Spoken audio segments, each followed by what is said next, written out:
Yes, Usha.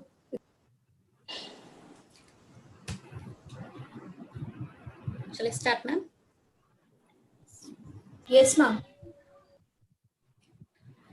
The proper use of science is not to conquer nature, but to live in it. With these beautiful quotes, a blissful morning to one and all present here. BMDJS welcomes you to eco-friendly and innovative agriculture webinar. Blessings of Almighty and peace be with all of us today and every day throughout our life. So let's start this beautiful session with a prayer song.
Thank you. Now, I request our beloved principal ma'am, Mrs. Ponuli ma'am, to address the gathering. Thank you, ma'am. Good morning to one and all. Respected President, Secretary, Treasurer, Trustee Sir, Trust members, TCO Sir, Vice Principal, staff, parents, and my dear lovable students. On this beautiful occasion and blessed morning, our BMD school is conducting a webinar on eco-friendly and innovative agriculture. I am deeply cherished to welcome our chief guest, Dr. Subramanya Babu, MSc PhD, Professor and Dean, VIT School of Agriculture, Innovation and Advanced Learning, Vellore Institute of Technology, Vellore, who has accepted this invitation. Thank you for your acceptance, sir.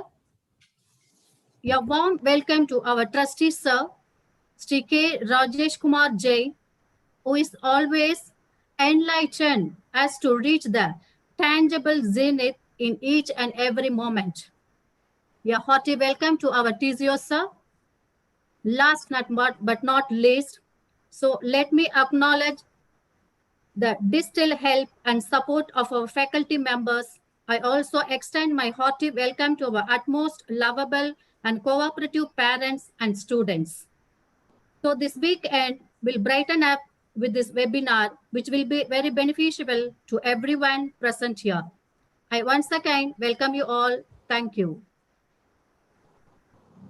Thank you, ma'am. Now I request our Kinetic Vice Principal ma'am, Mrs. R. Geeta ma'am, to introduce the chief guest. Thank you, ma'am. Respected chief guest, Dr. Subramanian Babu, Professor and Dean, VIT School of Agriculture and Advanced Learning, Trustee Sri K. Rajesh Kumar Jain, TCO Sir, Principal Ma'am, teachers, parents, and my dear students. Good morning to all. It's a great honor for me to introduce our chief guest, Dr. Subramanian Babu, Professor and Dean, VIT School of Agriculture and Advanced Learning. Dr. Subramanian Babu possessed various positions and responsibilities in VIT like Professor, School of Bioscience and Technology, Member, Board of Academic Research, Academic Council, Member Secretary in Institution of BioSafe Committee, and was an Associate Dean and Academic Research in the year 2013 and 16. Sir started his UG in agriculture at Tamil Nadu Agriculture University, Coimbatore, and completed his PhD in the same university. Dr. Subramanian Babu, subject areas of specialization is molecular plant, microbe interaction, and functional genomics. Based on his specialization, currently sir is doing 6 researches and he has research collaborations with various institutes and universities not only in our country but also across the world. Sir contributed around 25 discoveries in the field of agriculture and biotechnology. Sir is a postdoctoral fellow of several of foreign universities and also pre-doctoral research in various universities. Sir trained and guided several PhD and MPhil students. Sir conducted around 90 workshops and seminars on the topic pathology and agriculture. Sir is one of the publishers for around 90 books based on his major and also written 36 general scientific articles in magazines and science supplements of newspapers. Dr. Subramanian Babu is also a social activist and he published 2 poetry books. Out of that poem, Iraiki Vaithuvida Mudiyada Sumai is awarded as the best poem by Senthamil Arakattalai Tamil Society. Sir presented talks, interviews related to general agriculture, environmental science in Doordarshan and All India Radio, Chennai, Madurai and Coimbatore.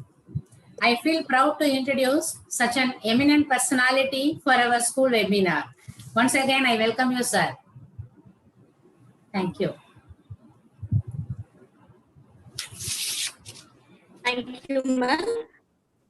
Now, I request our Honorable Trustee Sir K. Rajesh Kumar Jain Sir to felicitate the gathering. Very good morning to all. Respected Chief Guest, Dr. Sri Subramaniam Babu, Professor and Dean at VIT School of Agriculture, Innovation and Advanced Learning. And I welcome PCO sir, Principal, Vice Principal, our teachers, parents, and my dear students. Eco clubs in schools will empower students to participate and take up meaningful environmental activities and projects. It is a form through which students can reach out to influence, engage their parents and neighborhood communities to promote sound environmental behavior.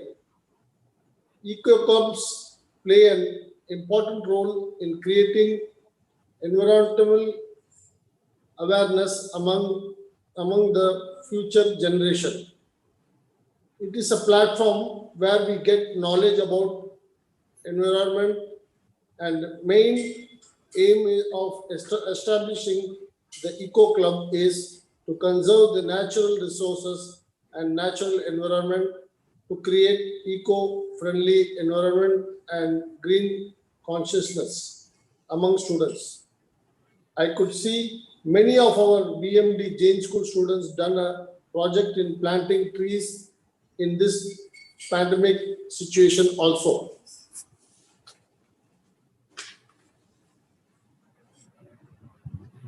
Considering the activities of humans damaging the environment, it is believed that environment education and eco clubs can lead to sustainable management of resources and ensure responsible actions by young individuals.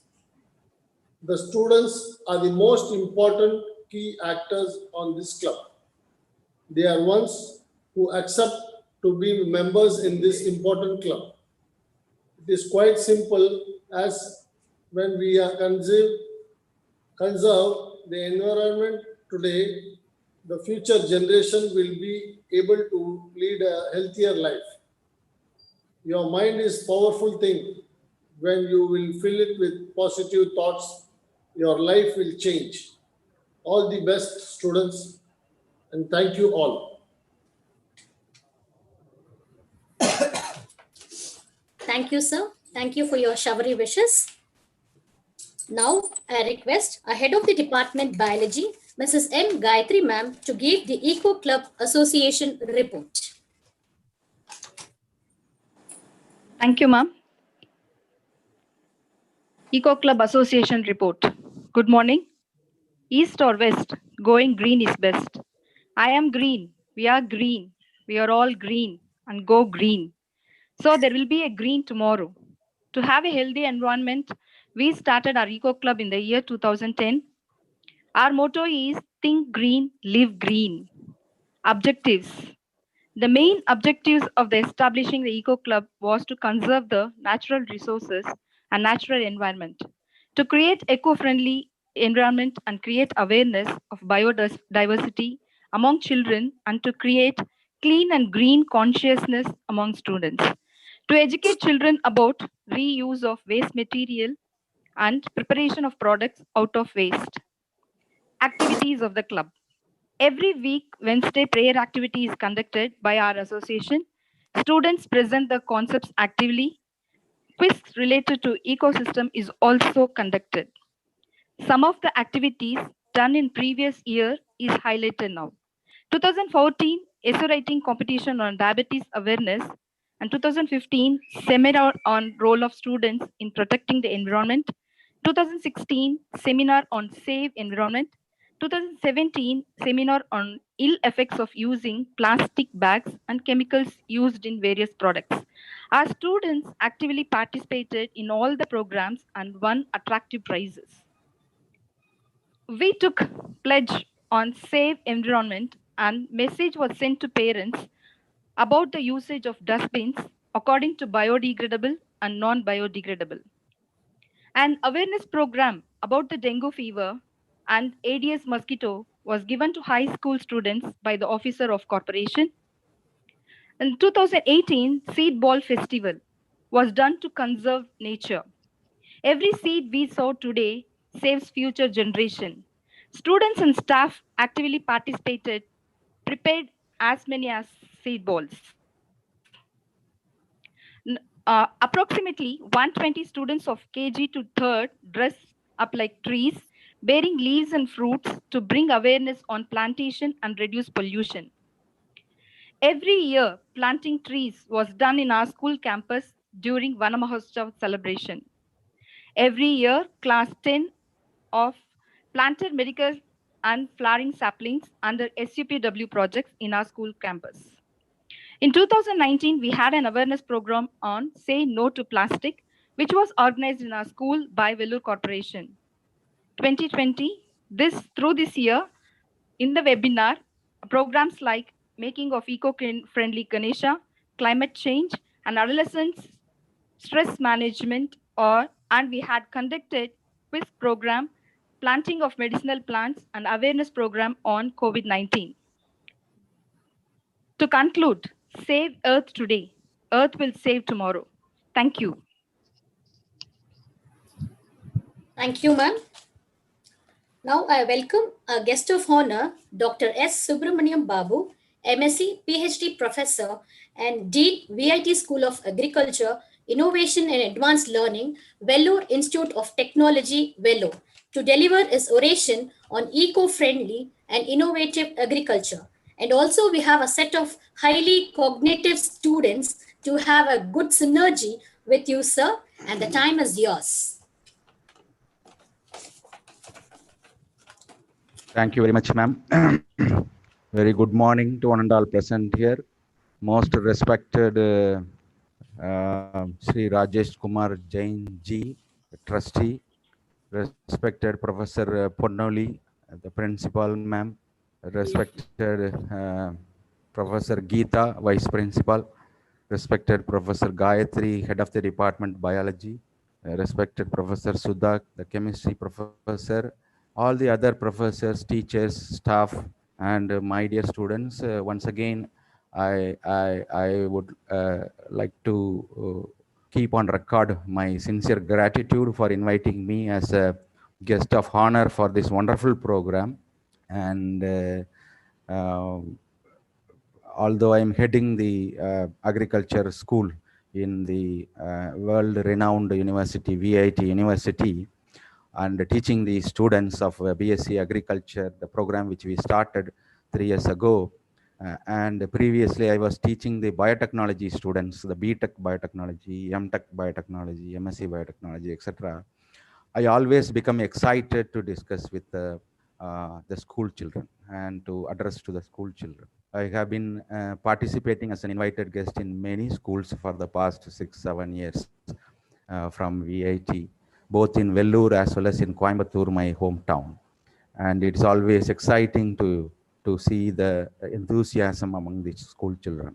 Very particularly, I am very much moved or impressed with the report on the Eco Club activities, and also the very important point mentioned by Rajesh Kumar ji about the activities of the students even during the lockdown period. And nothing can stop the continuous education, and if we have really the thirst to learn. And that is what I see in the students of the BMD Jain School.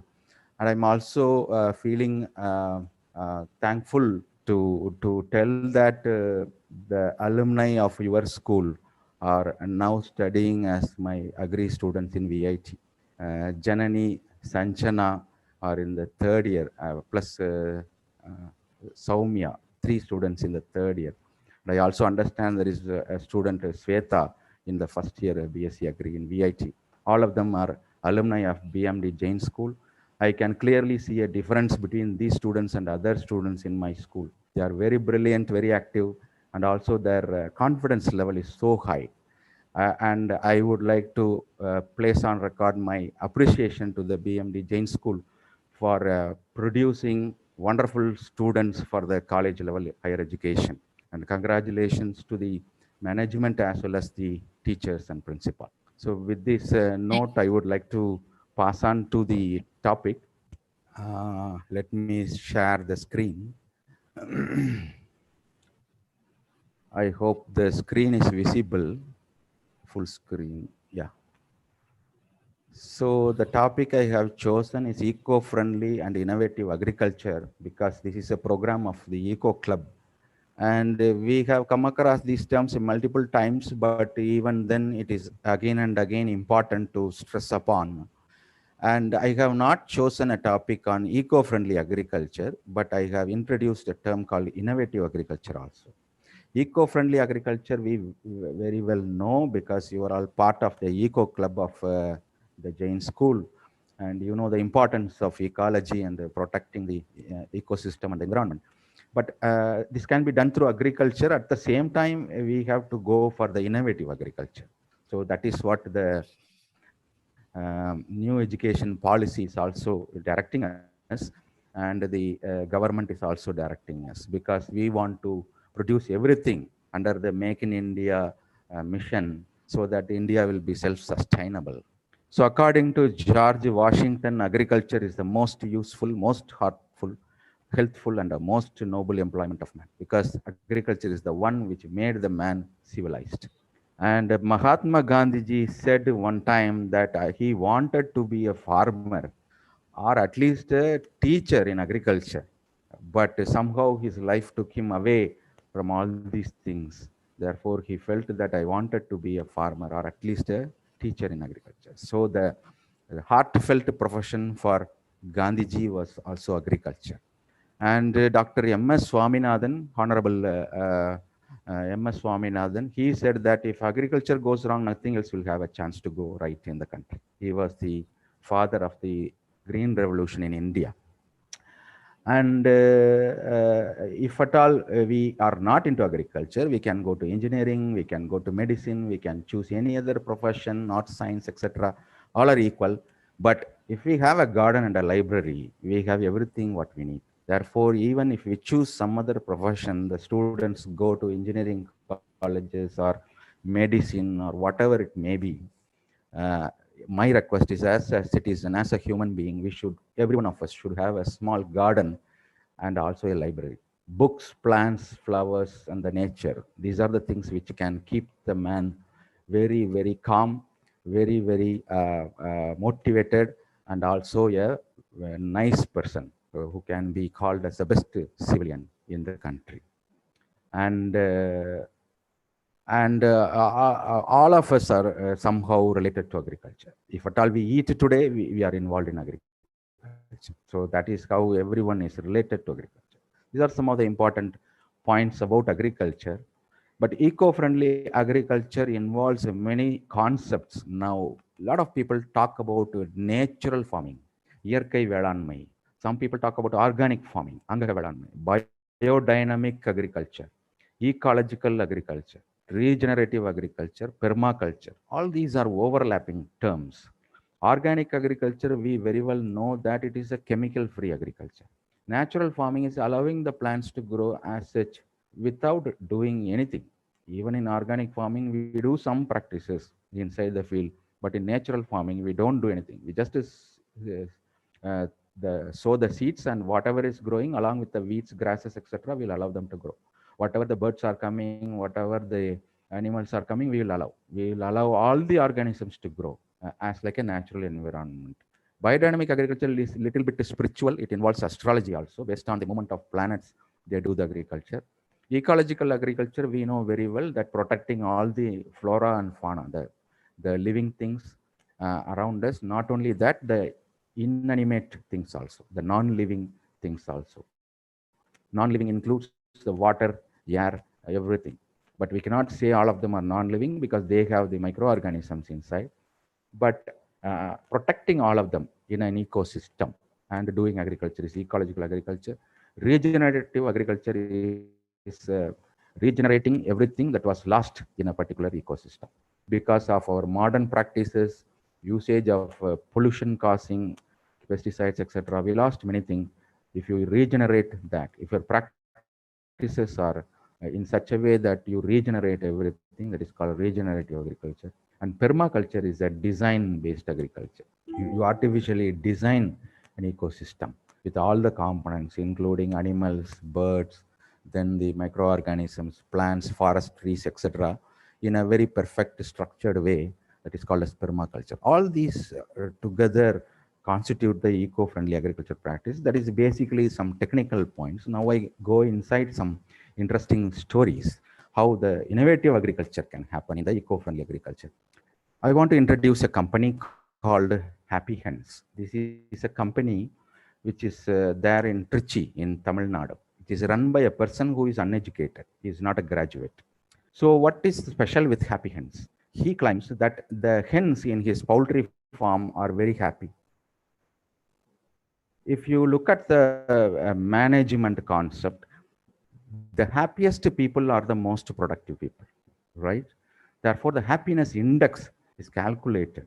So if we are working, if you are a student studying in a school, if we are happy, we will score more marks in the exam because we will study very well. If we are a teacher, if we are happy, we will be the best teacher. If the entire school is happy, the school will be the leading school in the state and in the country. So every productivity depends on the happiness, basically. Therefore, this owner claims that my hens are happy. Therefore, they yield more eggs. Okay. So he lets the poultry birds freely wandering around inside a protected area. Usually what happens is in the commercial poultry, like Suguna poultry and many poultry we have come across, they grow the birds inside the cages and they give the feed, water, everything in a calculated way. But the hens are stressed, okay? Therefore, although there are cages, as like the country birds, if you go to village, the country poultry or the chicks will roam around inside the village. Only in the evening, they will get back to the house or the shed. Same way, he is doing this poultry, and the entire day, the hens are just moving around. They are very happy, they are stress-free. And evening, they will come to the shed. Or if there is any rain, they will come to the shed. And since they are happy, they are producing more eggs. And the second important point about this Happy Hens farm is this person produces hens which can lay eggs, what is called as Ayurvedic eggs. He gives a specialized feed to these hens. That is an Ayurvedic feed. So ultimately, why we have the poultry to collect the eggs. Where the eggs go, it is consumed by the human beings, people. Therefore, if the people who are looking for some Ayurvedic nutrition and can be provided through the food, that is through the eggs. Therefore, he feeds the chicken with Ayurvedic medicines. The eggs laid contain Ayurvedic components. This has been tested in the different institutes, and he got all the government clearance and certificates also regarding its quality.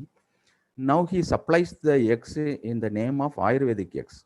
Cost of one egg is 25 rupees.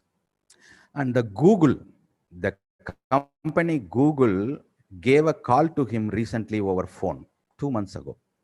And the Google person said, we have our company branches in all the cities, major cities in India, almost 30,000 employees we have. And every day we provide the free meal during the lunch to all the 30,000 employees.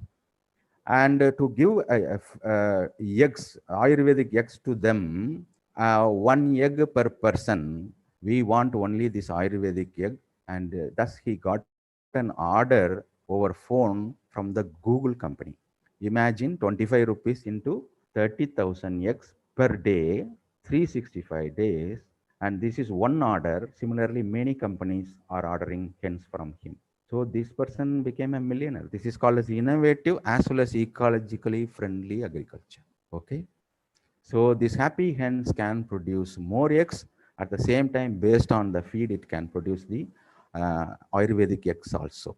Therefore, in the new education policy 2020, which was released recently, they are giving more importance to the school and the college education, where the students have to be encouraged with critical thinking rather than to study more of the contents.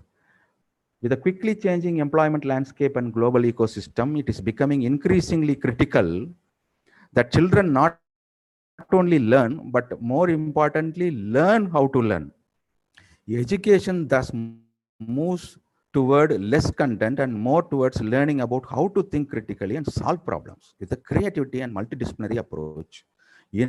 Innovate, adapt, and absorb new things and novel thinking in the changing fields. And schools like BMD, Jain School, I already know that they are doing this activity-based learning and the experiential learning and encouraging critical thinking.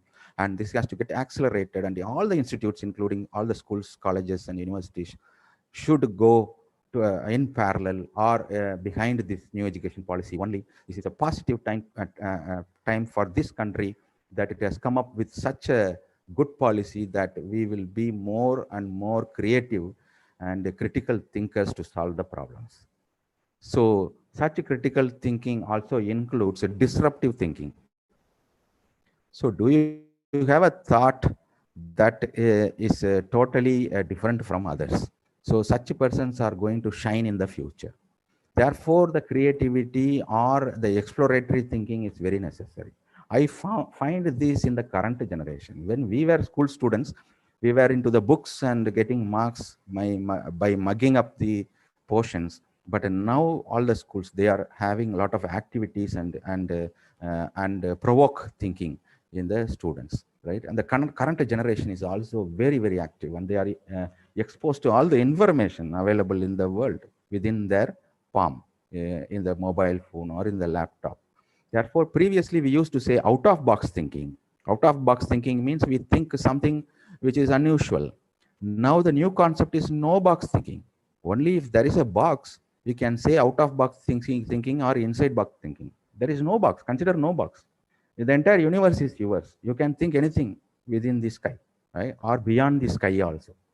Then such a silly thinking, silly idea can be brought to a doable idea, fine-tuned. That is not a problem. The first thing is, do we have such a very, very undisturbed thinking? That is what is important. Freedom for thinking, that is more important. When my son was a child for studying 4th standard, when sometime when I went home, from his childhood, I used to always talk about the science, discoveries, and the uniqueness in plant, this and that. So he said that he has discovered a plant that can produce milk. When I entered my house, he said this with excitement. I asked him, we will go and see. I never heard about this. He took me to the back side of our house, and there was some calotropis plants. Calotropis plant, if you break the leaf, it will produce some fluid which is milky white in color. It is very well known. I am a plant biotechnologist and agriculturist already. But see the excitement, right? So first time my son is seeing that, that from the leaf a milk-like thing is coming, and he has seen milk in our house. Now he correlates these two things. Now milk can be obtained from the plant. There is a plant that produces milk. Such is the kind of a childish and adventurous thinking required, which can be later on fine-tuned to a discovery or some innovations later on. So that is the direction in which the country goes. And these are some of the innovations example in agriculture that is under the eco-friendly agriculture. So this is the photograph of a beans field. So the beans which are grown in a place called Apullina in Italy, the country Italy, where the farmers were growing beans because potato, wheat, and beans are the major food for them. Whenever they grow beans, they found some other plant is growing. That is the pinkish or the straw colored or the purple colored plants. So these plants were overtaking the beans plant, and there was no yield of beans from the beans plant. And this is known as the parasitic plant, a plant parasitic on another plant, which in the biology courses the students might have studied. So it depends on the beans, and it absorbs nutrients from the beans plant, but this grows. This is a useless plant. It produces only flowers, and it is not green because it lives on the beans plant and takes the nutrients from there. So the farmers didn't harvest anything continuously year after year when they grew beans. Therefore, when they discussed among themselves, what can we do to avoid this? No, even after cutting this, cutting and throwing away this Orabanki plant, it is a parasitic plant, they were again and again getting the same growth. It's again and again growing. Therefore, one of the farmer in the meeting said, we are growing beans to eat beans, but we are getting some other parasitic plant growing. Why don't we start eating this parasitic plant? That is what his idea. Therefore, they started feeding this particular plant to the dog in the local village. The dog ate happily, nothing happened to the dog. They gave it to the buffalo. Buffalo ate happily, nothing happened to the buffalo. They tasted themselves, nothing happened to them. They gave to their neighbors, neighbors also happily. This is how farmers discovered a new food item, which is considered to be a parasitic plant until recently. Now this Orabanki, which a common name is broom rape, is almost an alternative to mushroom. It is used in Europe very popularly, even in pizza and all the other food stuff. And now there is a huge demand for this particular plant, and all the farmers who suffered because of the loss of beans yield now became millionaires because it is very demandful. Even now that Italian farmers are growing beans only, not to harvest beans, but to harvest this broom rape or the Orabanki. They became millionaires. This is called as different thinking. You make the negative into a positive, right? Negative into a positive. This is another innovation made in Israel. In Israel, as like in any other country, there is a huge problem in agriculture, the labor problem. You don't get workers to work in the field or in the polyhouse. And the salary for the agricultural workers in Israel is very high. They are given with 1.75 lakhs Indian rupees money per month. This is more than a senior professor who can get in the government universities for the teaching on the research job.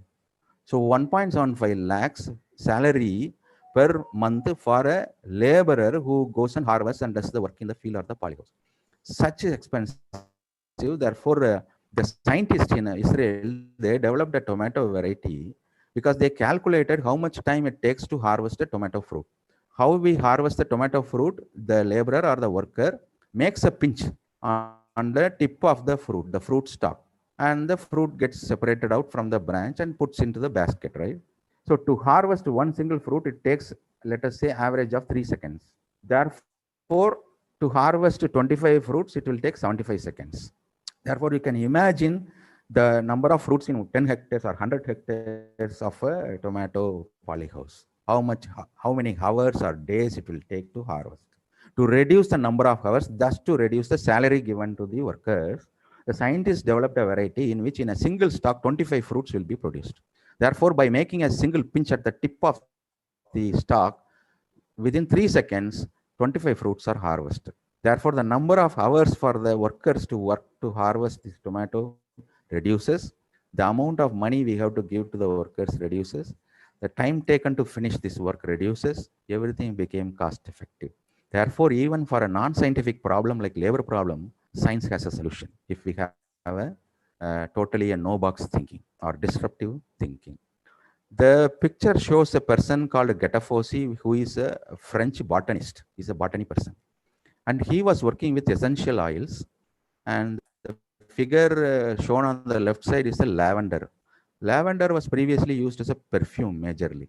This Gattefossé was working in the laboratory with all his essential oils extraction. And one day when he was working in near the Bunsen burner, he was wiping his hand with the ethanol for disinfection. His right hand got fire in the Bunsen burner. His right hand was burning. Therefore, he rushed outside the lab looking for some water in a drum so that he can immerse his hand to stop the burning as well as the pain. Unfortunately, inside his lab and outside his lab, all the drums contained oils, crude oils or purified oils. What to do? It is already burning. He just immersed his hand into a nearby drum that contained the crude oil of lavender. And he was waiting for the pain to get relieved. Within 5 minutes, the pain stopped first. He was surprised. This much of burning should have caused a pain which lasts for 2 to 3 days, but the pain stopped immediately. He was happy. But at the same time, he was still worried that because the hand will be burnt anyhow, the burning scar will be there. He took his hand outside the oil and he found that there was no scar. There was a quick wound healing also by the lavender oil. The hand looked like original hand, as if there was no burning. So later on, Gattefossé worked for another 20 years on this essential oils. And he became the father of a new branch of science called aromatherapy.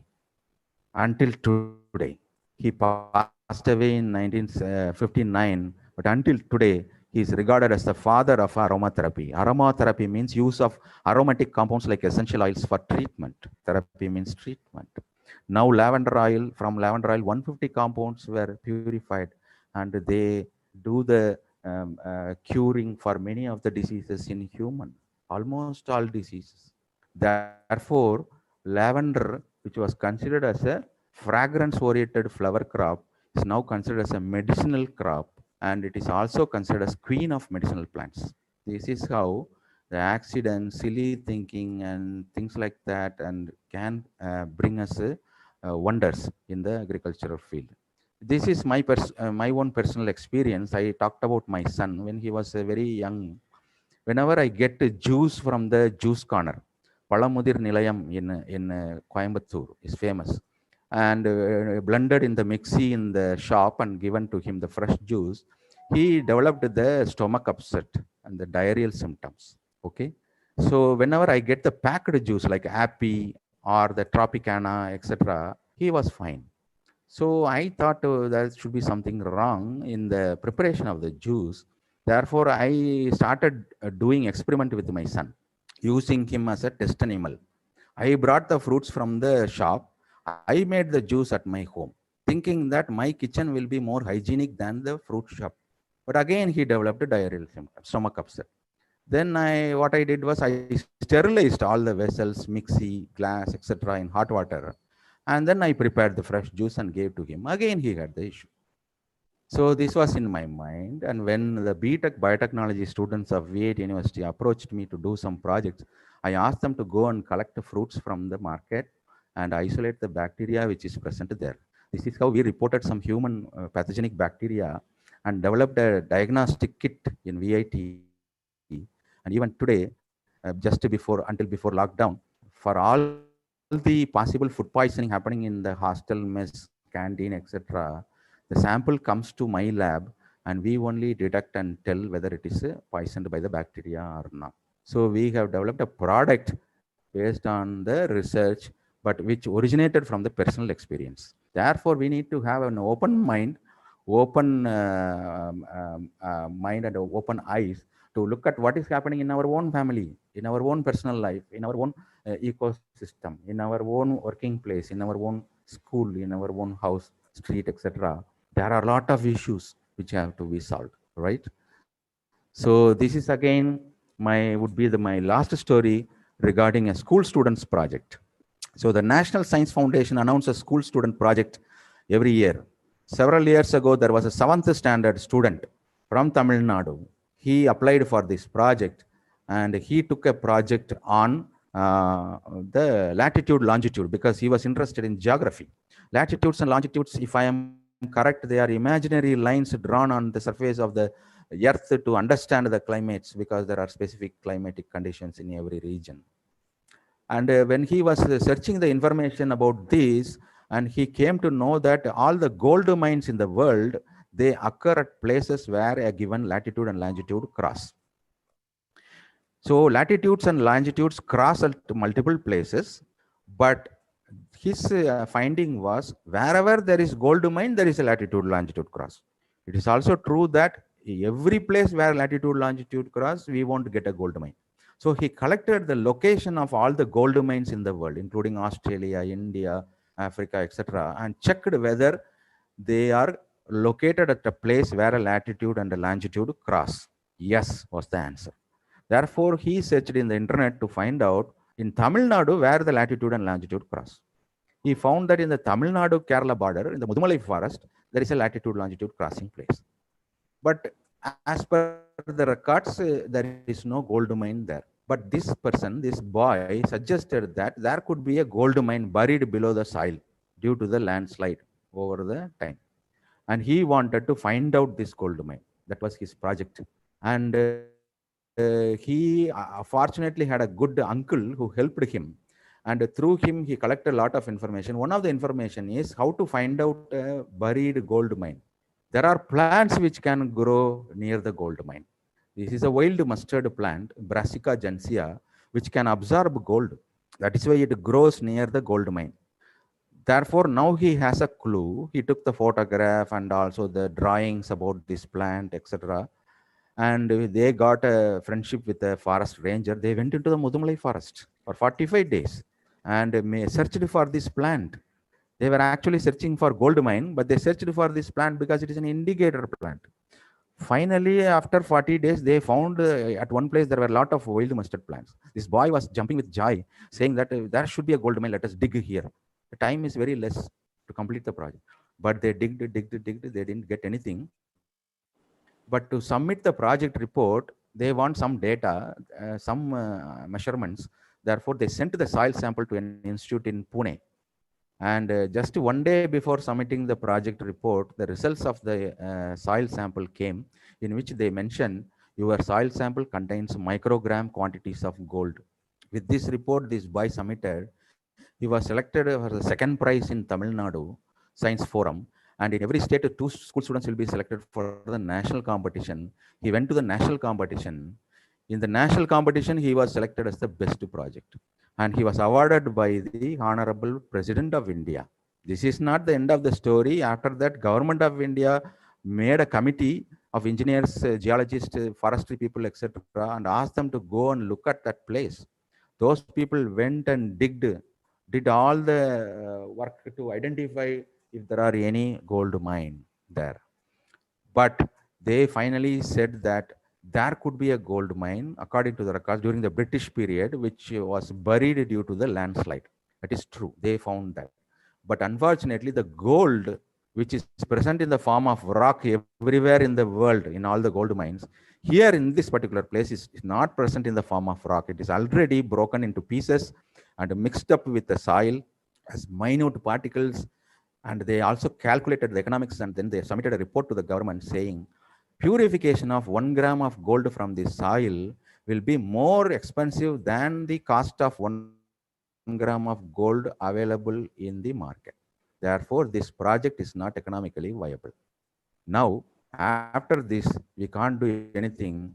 Already Mudumalai forest is a reserve forest, but this particular place discovered by the 7th standard school student is now fenced electrically and protected very much. This is how a crude or a casual thought can lead to a great discovery. A 7th standard schoolboy discovered a buried gold mine in Mudumalai forest. So with that, I will stop, and I will just tell about my school and our innovations. We are doing vertical agriculture also, and our students are trying to do classroom agriculture. We are checking what are the plants that can grow inside the classroom. If we have plants growing inside the classroom, we have a great environment. It's not about indoor plants alone. It is all about agricultural crops that can be grown in the classroom. If we have, the students will be more attentive, there will be more activities. They can learn by just looking at the plants. It is readily available inside the classroom. And it also gives some activity-based learning, peace to the mind, and also makes us more creative, right? So we have been given with the assignment by the management of VIT University that if at all we are successful in growing agricultural crops inside the classroom, the entire VIT, all buildings, including corridors, office spaces, will be filled with agricultural crops in the near future. And we are also recycling all the leaf litter waste collected in the VIT University into vermicompost. This is the first ever unit that converts into dry leaves collected in the campus into vermicompost, which is a manure. And nowhere in the world this is done. We are all doing with different sources. We are recycling the waste. So that is the eco-friendly, sustainable agriculture we are also doing. And there are a lot of controversial terms that lead us to some confused stage. We talk about organic agriculture, and there are a lot of terms like eco-friendly, green, organic, natural, etc. But my humble appeal to the school students here is do not get carried away by the false things that are said as organic. We have to only believe those which are certified organic, because a lot of people say organic, natural, green, etc., and make money. We have to be very, very careful. Therefore, when we look at the eco-friendly as well as the innovative agriculture, there are many things, and there are a lot of innovations going on. The government also helps, and we will be achieving self-sustainability, need not depend on many countries. At present, we are already on top in the production of millets, pulses, fruits like mango, guava, and banana, etc., and also in the overall production of milk. Many agriculture products, we are on the top, and China is on top on many other products, and some other countries are also top on many other products. But soon we will be the major producers of most of the agricultural crops. So with this, the technical part is over. I will just show some pictures on unusual agriculture, because I wanted to introduce this to the current generation students, because we find a lot of unusual agriculture happening. Unusual agriculture means doing agriculture in unusual places, right? So, and also in unusual ways. So first is the spider goat farm. This is a farm in United States where the silk that is produced by the spider, the genes that are responsible for this silk production is cloned into the goat, that is a genetically modified goat, and from the milk of the goat they produce the silk fibers. That is there in United States. Black ivory coffee elephant dunk farm is in Thailand. This is the most costliest coffee in the world. 1 cup of coffee costs 5,000 rupees in Indian money. And this coffee beans are fed to the elephant, and elephant digests that. And through the elephant dung, the beans are again collected, purified, washed, and then used for making the coffee powder. This is considered to be the most tastiest and the costliest coffee in the world. This is an unusual agriculture form producing the costliest coffee in the world. Desert agriculture is in Israel. I visited there, and they are producing tomato fruits. It produces 25 fruits in a stock, and they also converted the entire desert. They have 70% of the country is desert.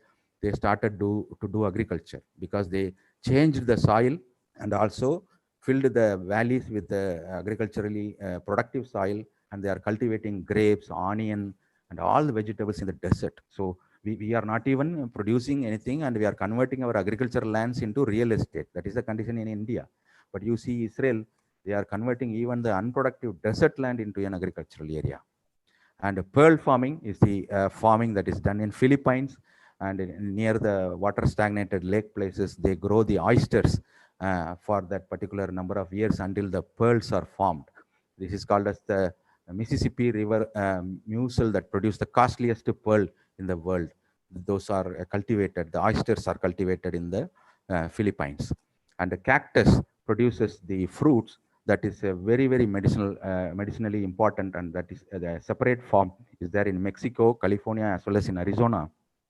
And this particular fruit is very much liked because of this medicinal properties as well as the nutrient properties. So there is a separate farm called cactus farm where they grow only the cactus, and they harvest the fruits of the cactus. And seaweed farming, seaweeds are the tiny plants of the coastal region, and that is done in Japan, China, and Korea, and they grow the seaweeds. Seaweeds are used as a direct food. They are used for medicinal pharmaceutical product extraction also, and they are having multiple usages in the nutrition also. So these seaweeds are cultivated in the coastal area in the brackish waters in China, Japan, and Korea. Pizza farm is a famous farm in Wisconsin, USA. What is meant by pizza farm? Whatever ingredient required to prepare a pizza is cultivated inside a farm, starting from the wheat, barley, macaroni, tomato, onion, and then the pepper, everything. So if you just drive your car inside this farm and order for pizza, they will grow and harvest, and they freshly prepare a pizza and give you. So whatever is required to make a pizza is grown inside a single farm. That is called as pizza farm. Seattle Food Forest is in United States. There is a food forest inside the city, which is free for the people, citizens of the city. In the evening, they can enter into the forest with their family. They can harvest the fruits, vegetables. They can eat there itself. Whatever they want to do, they can do. So such a free forest, a world first free food forest is made in Seattle in United States.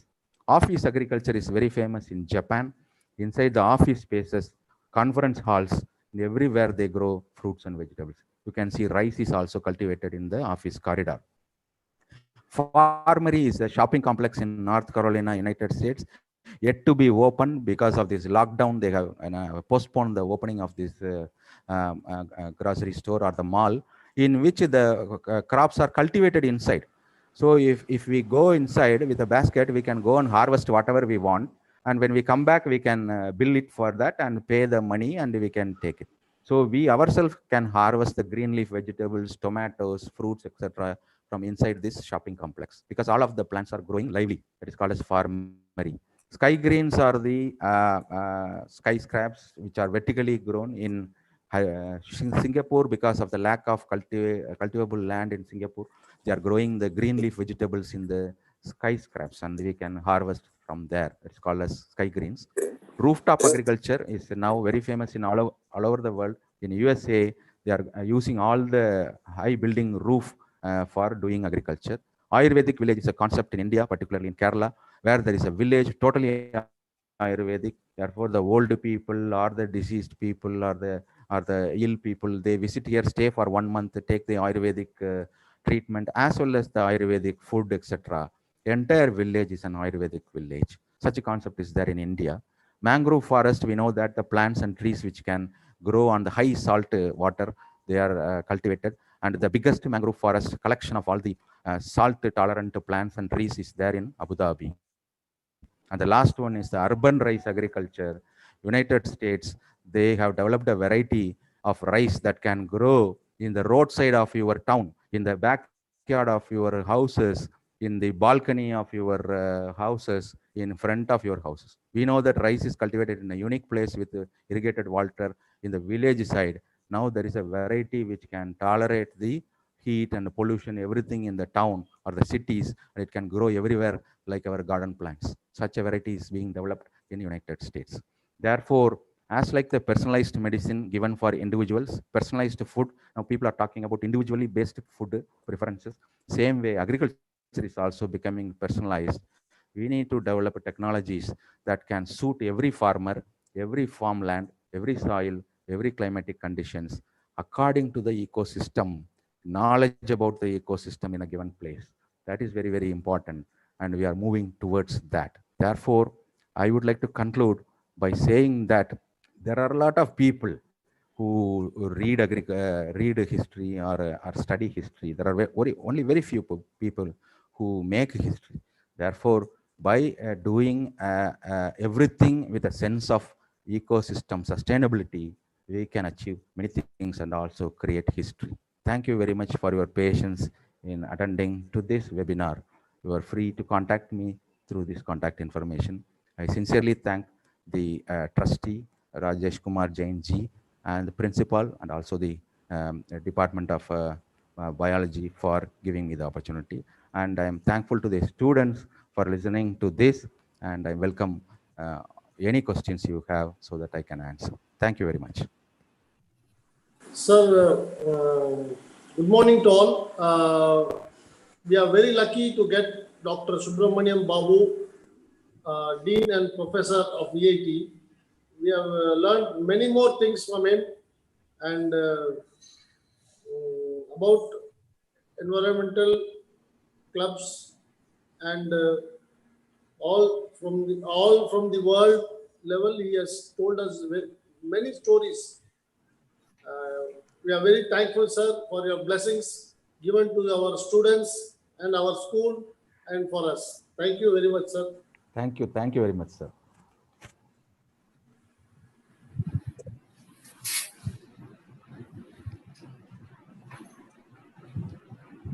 Next, ma'am. Thank you very much, sir. It was a very powerful, packed, and very informative presentation. Children, any queries, any doubts you have got, children?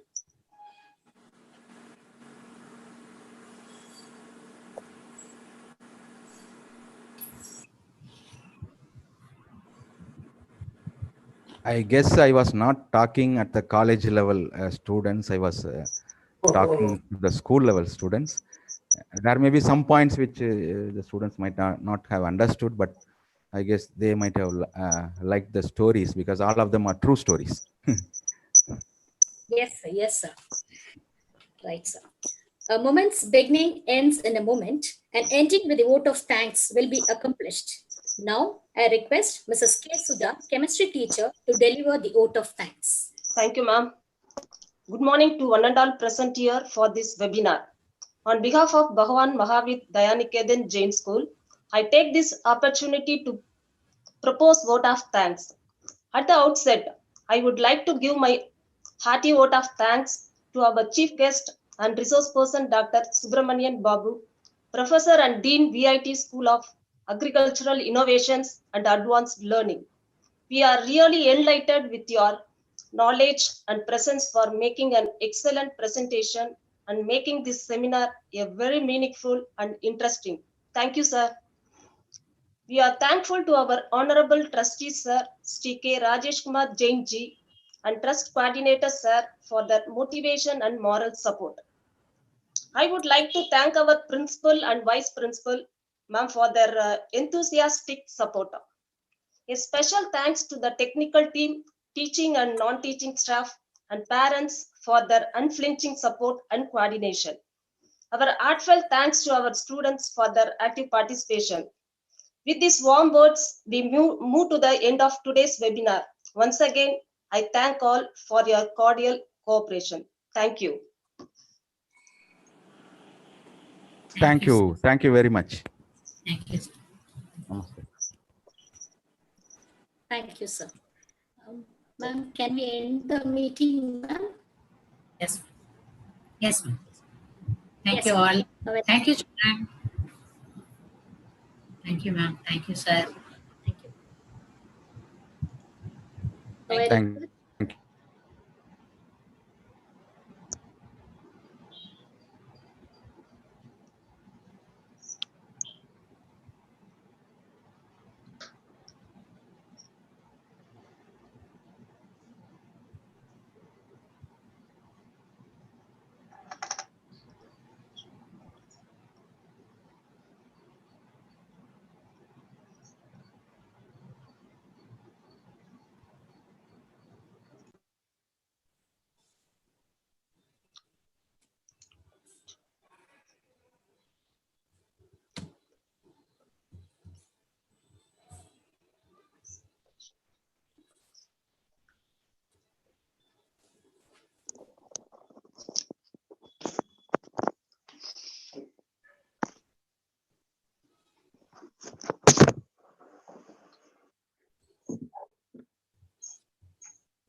Yes, ma'am. Thank you, ma'am. We can leave the meeting, ma'am.